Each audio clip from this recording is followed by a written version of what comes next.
Hi guys, I'm gonna get on my stump. Okay, recently I showed you how to put the X on the backpack, on the haversack. And one of the things I mentioned in it was reclaiming my cordage. I'm a big fan of reclaiming cordage.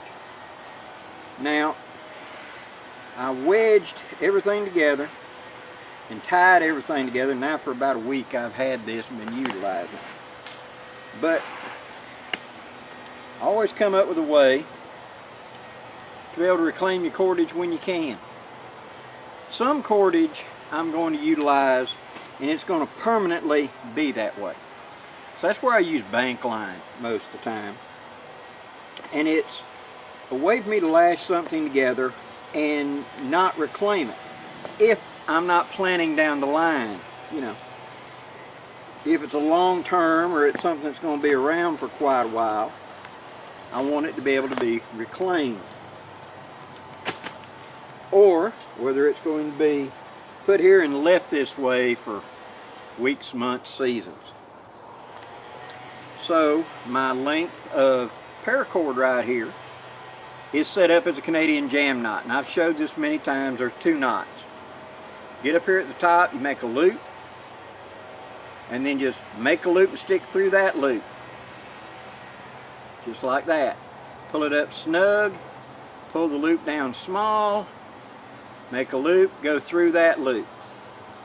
Pull it up tight, pull the loop down small, make a loop, go through. And it's called daisy chaining. That's how I store mine in my haversack, because it's quick and easy to grab it that way. And it deploys very quickly that way. I know you can't see it back there, but it's a standard thing, just daisy chain. I'm sure that I've got probably 5 or 6 videos on it. I want to address something that one of my commenters made, that I over-explain things.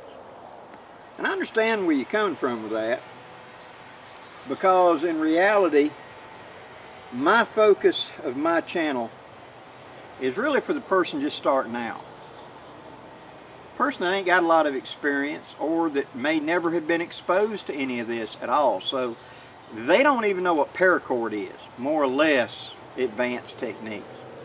But I try to mix in there a little bit of all of it as I go along. But I want to talk to the people that are wanting to learn how to start out. You know, and then, like I said, I will throw in some nuggets for the more experienced all along. And there's a lot of channels that are out there that are devoted, that they want you to have 3 to 5 years experience, and they're going to show you all these advanced techniques, and that's great. But just like in school system, there was kindergarten through 1 through 6, and then there was junior high, and then there was high school. I tend to stay more in the middle school with a little bit of high school, and every so often throw a little bit of college out there to you. It doesn't mean that I don't already understand and know this stuff, and I do got the experience. But it's the person I'm talking to, for the most part in my channel, are people that haven't had the time or the experience yet to learn these things. And that's where my channel is kind of focused on. Now, I do more advanced stuff, but a lot of times that's more 101. One-on-one, excuse me. It's because of I know what your level is, and I can talk to that and show you those techniques and tricks. Whereas the learning guy, excuse me, won't know yet. Goldenrod's in full bloom down here. Now here it is, November the 8th, and it is 89 degrees and 85% humidity in lower Alabama. Feels like a summer afternoon. I'm ready for some cool weather so I can do my camping and enjoyment, and not do more sweating than I do enjoying, if you know what I mean. But back to this month's video for the Master Woodsman class, where I'm writing my book, for those of you that are new, and I picked up over 10,000 followers since I started talking about it. I do a advanced class, so to speak, where I take a topic and I go into it. And that's for my book. that I'm going to be riding. And we've covered in it shelters, we've covered fire building, we've covered, what all? Knives, cutting tools, stuff like we just finished up cutting tools. And now we're going to knots. And so this coming month will be on cordage. And so I'm kind of thinking about cordage right now because I'm going to be shooting that video here in a day or two. And like this, when I lashed this together in that video about a week or so ago, it was so I could reclaim my cordage, you know. When possible, reclaim it.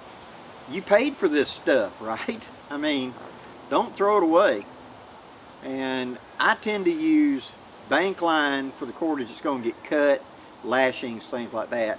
And then I use my paracord for my bushcraft zip ties, my twist ties, ridge lines, things like that, because I'm going to recover those when I get done. The most useful piece of kit in your gear is going to be the bushcraft zip tie, because with it you lash everything together, you tie packs to trees, you tie everything up quickly and easily, and it's just a quick thing you pull out and you hook. So I carry a lot of that in the top of my haversack for quick deploy. And then like this, where I cut a hunk for that lashing, I'll save that. That'll go in a bag of loose pieces so that I've got it for other projects. Yeah, I could have used bigger or whatever, but it works just as good. And what's the job and what's the load? As I pointed out when I made this, this was supposed to be an improvised pack that was going to be put on, utilized for a short amount of time, and then get you home or get you to the site or haul in whatever, and then you're going to leave it. So therefore it was recyclable. So I lashed these lashings together real quick and didn't do the fancy frapping and lapping, which I know how to do, but to me when I'm doing frapping and lapping, it's staying. You know, that's something that I'm building a, let's say an H-frame to go on something like this, and it's going to stay there to the wood rots. You know, I'm going to take the extra time to get it good and tight, get everything to lock together good, so that whenever I'm done with it, it's going to last. Okay. The only reason I'm not going to be utilizing this is either A, wore out from use, B, it broke, or C, from old age to wood rotted. See? So that's one of those crafts that when you create it, it's going to be long term. And so I'll do the frapping and all for that, because it's worth it. And it's better in the long term. This little light stuff that I did for this will hold up for a couple days, week, 2 weeks, whatever, and using it. But it's not going to hold up in the very long run. It's too loose. Okay, and I knew that. But what I was doing was simple, easy, quick, and most importantly, recoverable, as you see. So now I can just claim my cordage. The only thing I've got now is cut sticks, which could be utilized for something else. There's that one off of there. I remember when I was starting out doing my channel, and I was following a lot of the big name channels, and I thought these guys must have a backing, you know, they must have unlimited sources of paracord, because it seemed like every project that they pointed out was taking paracord and cutting it up to, you know, make this, make that, and they must have gone through thousands of feet of paracord. I remember one guy in one of his videos, he had one of them big 1,500 foot rolls that he was utilizing, and he was making, I think, a hammock with paracord. And can you do it? Absolutely.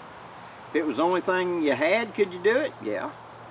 But that's, to me, it's kind of like wasting a resource. There, I could make a hanging bed with sticks and stuff with a whole lot less effort than using the paracord. And over time, I think the bushcraft channels and communities have kind of drifted a little bit from that. Now bank line is far more used for those type of jobs, and I think it really should be, because it really is set up better to do this. And I want you to respect the fact that Blackie's doing this strictly by feel, because there's my glasses over there. I can't see it. I'm a farsighted. With my age, it's got kind of bad, so I can tell you what's going on at 1,000 yards, no problem. don't ask me what's going on 3 feet in front of my nose unless I'm wearing my glasses. Because if it's any closer than that, forget it. And some of you old silver wolves, you're the same way I am. So I know you understand.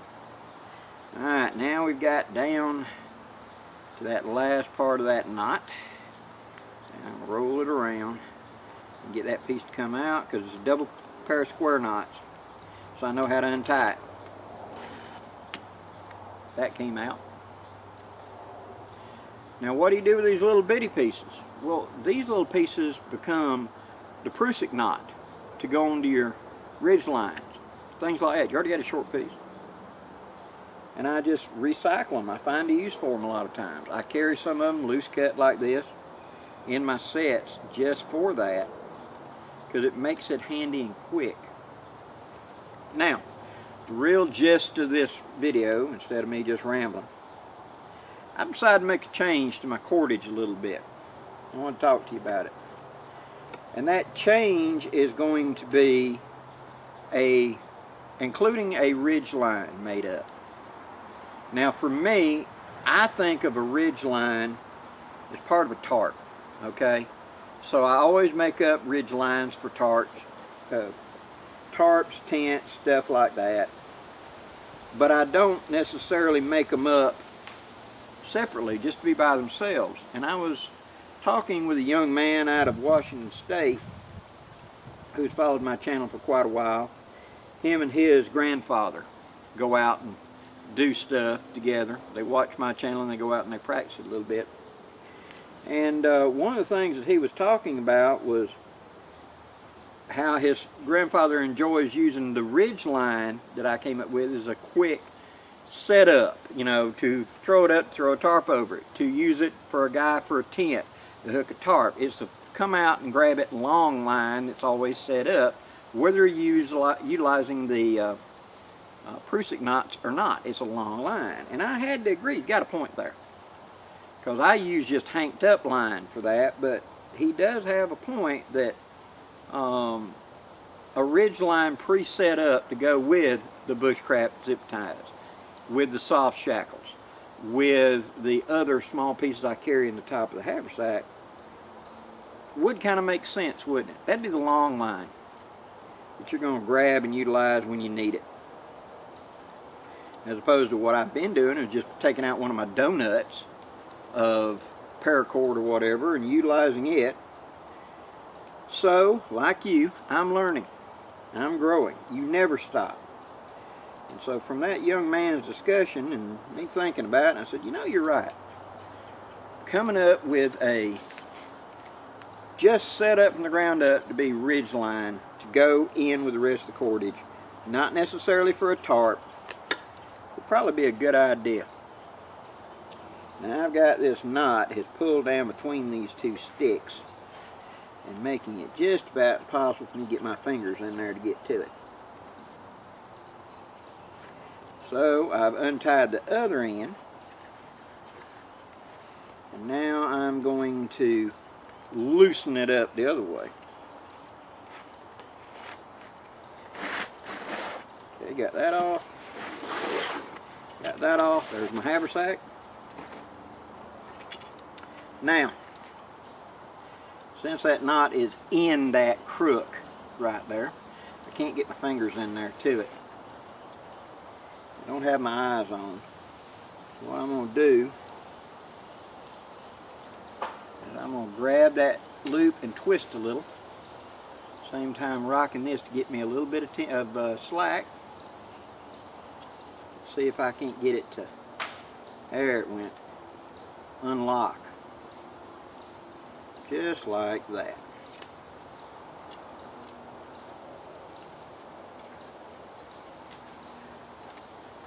When you grow up poor,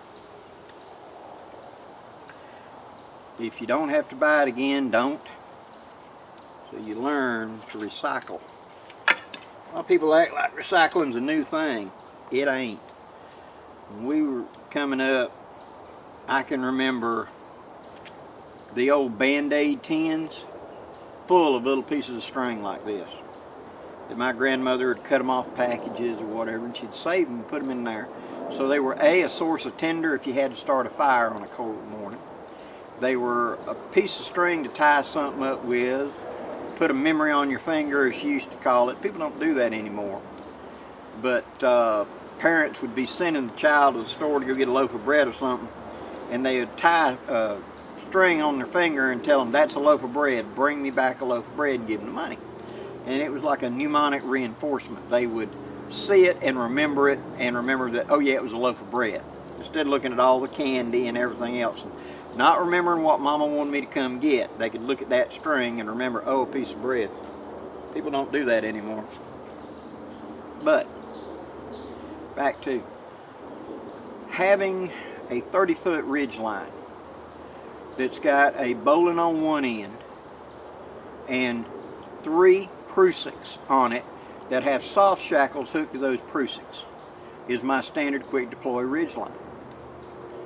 Now with that, I can easily lash pack to a tree.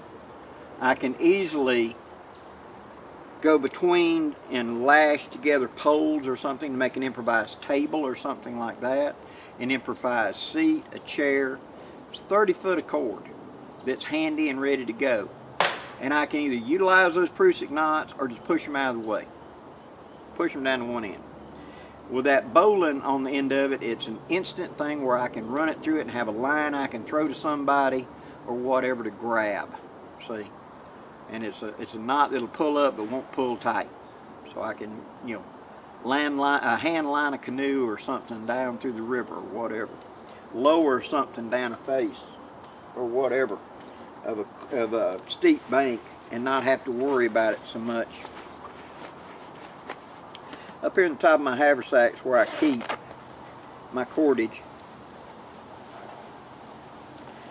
And I keep a section here that I've got several soft shackles and a twist soft shackle ready to go. And then I've got 3 donuts, one of jute, one of black paracord, one of green paracord. Also, it's off of there, I've got 1 donut of the small, really small, like number 9, bank line, fishing line, stuff like that.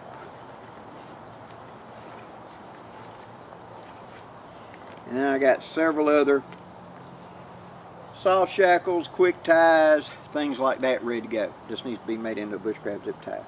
And it's something I can just open up the top of the haversack and grab. Because usually when you need it, you kind of need it right now. So having it in the top of the haversack, if you don't have a blackbird, you've got like a pouch or something in the top, something I can pull out and open it up and instantly have access to my cordage, makes life so much easier. Because the number 1 construction item you usually need is cordage. As we tie our gear to the tree, as we tie our gear into the canoe, as we anchor this to our gear, that big pile of whatever that we found, and we want to bundle it up so we can carry it easier, to make a hide, cordage. So I have always been a big fan of the bushcraft zip ties and these reusable hunks of cordage. So to the follower that pointed out I over-explained, I agree, guilty. But in my defense, the reason I'm explaining is because I'm talking to the guy that doesn't know. And so I'm trying to run the gauntlet, because I do have quite a few followers of people on this side that have a lot of experience and want to learn those secrets you can't get out of books. And those over here, that they're just getting started and they really don't have a background in it. And so I try to run it. I do my best, guys. I do appreciate all your support and your backing with products and the things that I do. I truly do. I want to thank you for it. So if there is topics that you want me to cover, God knows I got plenty on my mind, but I ask this every so often because I want to know what you're thinking. What is a topic you would like to see me cover in a regular video? Not one from a book, but for a regular video. If there's a topic, put it down there in the comments. I would have thought we had that cool spell come in late September, early October, and I was hoping we were going to have a cool fall, but It warmed back up. Feels like summer. I'm sitting here sweating. And I have got to go camp a little bit. To be honest with you, like I said in my live last week, I'm thinking about doing some bass fishing. A buddy of mine went and got a nice stringer of bass. So while this is still warm, I may run out to the lake and do a little bit of fishing. And if I get lucky, we may do a fish fry. We'll see. I know several people have asked me to go back doing cooking videos. And I plan to do them when it's not so bloody hot. Anyway, that's enough of a ramble for today. I appreciate everything that y'all do for me. And I will have a video for the Silver Wolves on Friday. We're going to take out my barrel I talked about that's got my complete camp in it, and we're going to set it up and show you how a large container like that may be the way to go for you to transport and carry it instead of having to stuff it into the small bags. If you're not backpacking and you're car camping, this may be a way to go. I'm not sure if we're having an always this Sunday. We shall see. We've had some conflicts of time period pop up, but we're going to see what we can. And I'm going to be going back and doing a few more skill videos, because I tend to do quite a few skill videos for a while, and then I drift off of it a little bit and go to some other stuff. So I'm going to come back to some of the skill videos probably starting next week, and we're going to go back to, God willing and it cools off, we're going to go back to fire building. We're going to go back to talking about when it goes bad and you're trying to build a fire, things like that. I'm going to go back and touch on those, and some knife work and how to sharpen knives and etc. I ordered offline a knife sharpening jig, something that you could order offline. For those of you that say I can't sharpen a knife, I ordered this jig. It's about 30-something bucks off Amazon. And it comes with stuff, and I'm going to set it up for you, and I'm going to show you how to use it. So this is something that you can get to get your knives good and sharp. I didn't need it, but I can't pass on to you the hand feel of how to sharpen a knife really well on video. But I can show you how to use something that you can get. And I just ordered it off video. It's like nothing out of this, guys. But it's something that you can get and you can learn to sharpen. So that's going to be coming up probably Thursday. I'm going to set it up, and we're going to go through a sharpening video of how to use the equipment, what to look for, what to listen for, and etc. Again, part of that skills. Again, guys, thank you very much for supporting my channel. And if you do me a favor, hit that like, share, and subscribe before you go. I'd really appreciate it. Till next time, guys, I'm Blackie, wishing you safe journeys. Have a great day, guys.